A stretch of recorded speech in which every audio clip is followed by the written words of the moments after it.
নাও চা। আগে যদি জানতাম না জীবনে সিঙ্গেলই থাকতাম, জীবনে বিয়ে করতাম না। বিয়ে করে জীবনটা তছনছ হয়ে গেছে আমার। আচ্ছা, তোমরা জামাইরা যে সবসময় আমাদের বউয়ের উপরে মিথ্যা অপবাদটা দেও, এই খুঁটাটা দেও যে আমাদেরকে বিয়ে করার পর তোমাদের জীবন তছনছ হয়ে গেছে।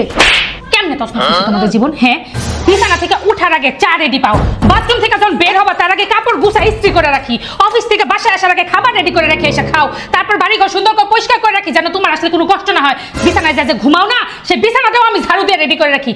কেমনে তছনছ হয়েছে জীবন? হ্যাঁ, বাচ্চা পয়দা করছে, বাচ্চা লেগে জীবন আমার তছনছ হয়ে গেছে। সাতগেল কেউ কেউ কেউ বাচ্চা আমরা পয়দা করছি না? হ্যাঁ, আমরা করছি বাচ্চা নাও কেন?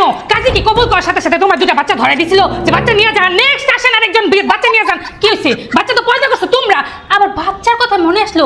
বাচ্চা নিয়ে কি কাম করো তুমি বাচ্চা? হ্যাঁ, 9 মাস পেটে রাখছি আমি, বাচ্চার জন্য কিছু খাইতে পারি নাই, বমি করছি আমি, কষ্ট করছি আমি, ঘুমাইতে পারিনি আমি, পেট কেটে বাচ্চা বার করছি আমি, তারপর বাচ্চাটা সেই ছোট্টবেলা থেকে আস্তে আস্তে পালে পালে মানুষ করতেছি আমি, খাওয়াইতেছি আমি, হুসাইতেছি আমি, হাগাইতেছি আমি।